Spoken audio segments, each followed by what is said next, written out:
Hey everyone, Kriss here from the MTR Network. It's fucking 1 o'clock in the morning.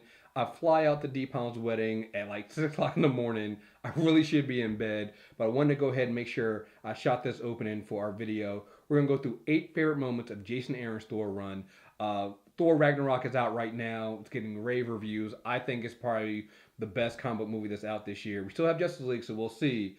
But right now, it shocked me. It's really great. I know a lot of you guys are going to be out there trying to find Thor comics to read. You can check out our character corners, part one and part two. They'll give you some of that. But we really go into in our part two of our character corner. We talk about Jason Aaron's run, and it's phenomenal. So I had to narrow it down to my 8 favorite moments. So check it out. Number 8. So here's the thing about Thor. He's not a mutant. He's not an alien. He's not a genetic science experiment. He's a god. Like, he's a legit god. After Thor's return and disassembled, the writing in Thor books really focus on the god aspect of it, and Jason Aaron is no different. One of the first things we see in God of Thunder is Thor answering the prayer of a young alien on a distant world ravaged by a drought. Thor shows up, brings the rain, carves out rivers, all because he heard the prayer of this young alien. We then see more of this in issue 12 of God of Thunder.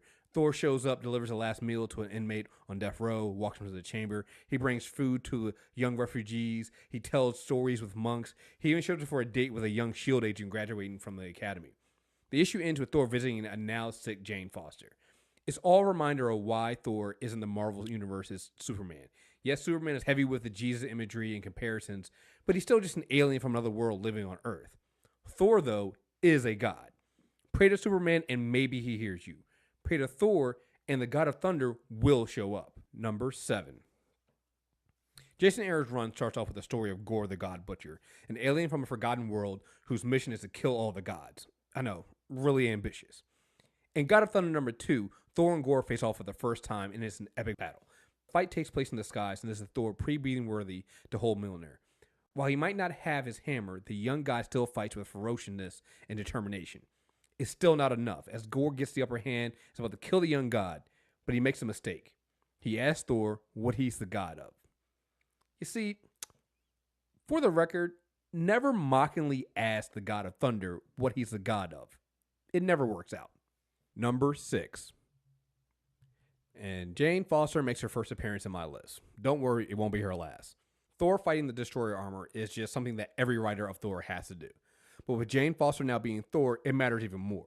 At this point, no one knows who that's Jane under the helmet, not even the reader. And while this new Thor has been holding her on her own, she really hasn't been tested.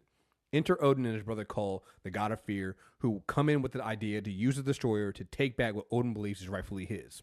Problem is, they underestimate this Thor. Jane doesn't go down with it a fight. And soon, she gets backup from the Odinson, the All-Mother, and a group of warrior women from across the realms. It is an epic fight. Even the All-Mother gets in on that badass action. Number 5. So, question. How do you turn the lovable, jolly, Asgardian version of Santa Claus into a bloodthirsty, vengeance-seeking war Thor? It's really easy, actually. You just slaughter a group of children in the most horrific way possible. That's exactly what happens with Volstagg. While on a diplomatic mission to Nidavellir, Senator Volstagg and a group of other members of the council come across an elf refugee camp. Volstagg has always been the jolly Asgardian who has a way with children. So as a reader, you think nothing of him taking these 3 children who have lost their parents under his wing. Makes sense. Just fits with the character. Then an attack happens, and though he tries to shield and protect the children, they're burned alive in his arms. He then flies into a rage, rips apart, one of the blood goblin attackers, and it's the only thing that puts out the fire that's physically burning on him and metaphorically. And that's how you create a war Thor. You just have some children burn alive and melt in their arms like Reese's peanut butter cups left in a car during a hot summer. Number 4. Who doesn't love a good villain origin backstory, right? I know I do. I'm team villain agenda, right? I own a Magneto was right shirt. I wear my Reverse Flash shirt more than my Flash shirt. I think Dr. Doom gets a bad rep. And sure, Black Adam does slaughter an entire nation of people, but they're responsible for killing his family, so they kind of had it coming. So I get it, right? So when it comes to Gorr the God Butcher, I figured his backstory would fall right in line with my villain agenda, and Jason Aaron kind of doesn't disappoint here. Gorr of a Forgotten Planet, he loses his mother to animals, his pregnant wife dies in a freak accident, He's actually carrying his child who starves to death and dies in his arms, and then he's abandoned by his people. You can kind of see where Gorr kind of has a problem with the gods. So when he comes across a god who has fallen from the sky and is dying, and that god has the audacity to ask Gorr for help, let's just say Gorr has a tiny little bit of an overreaction.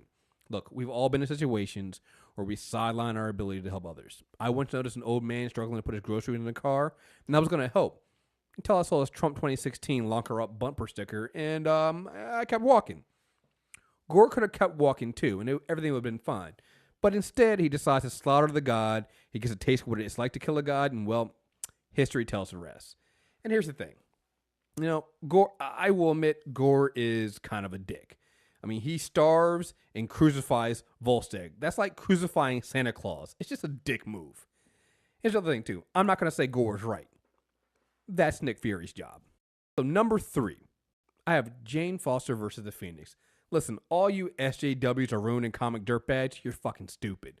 First of all, have you seen a picture of Jason Aaron? He looks like he would offer you a beer that he brewed from his own batch and hand you over some deer jerky he personally made.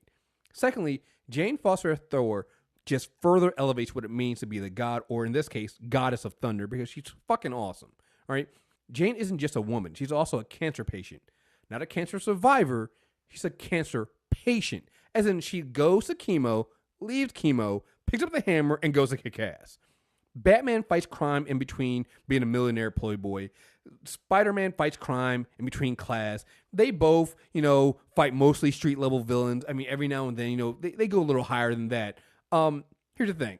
Jane fights other gods and destructive forces of nature in between getting pumped full of deadly drugs to stop a cancer that's eating away from her inside. Jane wins. I'm just sorry. It's just what it is. And every time she becomes Thor, the chemotherapy that she's taking is wiped out. And so being Thor literally is killing her. And yet she's always there to defend the realm. When she's the lone force to stop the ultimate force of destruction, the Phoenix, she stands her ground. When faced with insurmountable odds and certain death, Jane does what Thors always do. She hits it with her hammer. Not only does she do the unthinkable, and that's hurt the Phoenix, she then summons a space hurricane to keep the Phoenix at bay long enough for Quentin Quire to communicate with the Phoenix. Jane isn't just Lady Thor. She's truly the goddess of thunder and does things even the Odysseus is in awe of. Number 2. Thor versus Galactus should be enough said, but let's up the ante and make it a one-armed all-father Thor with his prosthetic arm being that of the Destroyer. This is Thor in the future, 900 years from the present day. He's returned to Midgard that's void of life and desperately trying to restore the world to its former glory. Galactus shows up, hoping to finally devour the one planet that has dared resist him all these years. However, the All-Father decides if he's going to die today, he's going to die doing what he's always done, being the protector of Midgard. It is a battle at the end of time between two of the last remaining gods, and it is amazing. At one point, Thor sends Mjolnir to go to Asgard to fetch his destroyer arm like Mjolnir is some kind of obedient dog. At another point, Galactus punches Thor through the earth so hard Thor comes out the other side and he breaks the moon. It is just totally an epic battle and one that you're not going to want to miss. And I just love seeing it. Number 1. So let's see. We have Thor hitting the Destroyer. We have Thor hitting the Phoenix with a hammer. We have Thor hitting the Galactus with a hammer. So what's left? How about hitting a bomb and destroy all gods throughout time with a hammer? You know what? Let's make that even better. Scratch. How about with 2 hammers? The end of the God Bomb story is metal as fuck. It should just have some metal guitar solo playing as you turn each page. But in all seriousness, it's what makes Thor Thor. With a Mjolnir in each hand, the present-day Thor begins to destroy the God Bomb that is killing all of the gods throughout time. It is the ultimate sacrifice that solidifies why Thor isn't just some lesser god, but rather the god. It answers the question that is always asked. Who protects the protectors? Who watches the watchmen? Who do the gods pray to? The answer is Thor. The gods pray to Thor when his times are tough. And just like when the story opened with Thor answering the prayers of a young alien praying for rain, Thor answered the prayer of gods dying throughout time because of Gorr's bomb. And there you guys have it, my 8 favorite moments of Jason Aaron's Thor run. Let us know what your favorite moments are. There's a lot of things that happen in this thing. I could only fit 8 in. I could probably go on for way more than that. I've really loved his run and what he's doing right here. So let us know what your favorite moments are. We'll be back soon with some more videos. of things in comics. Deep Hum and I love talking about comics, so we have plenty of things that we're going to put on this channel. So just keep watching and let us know what you think.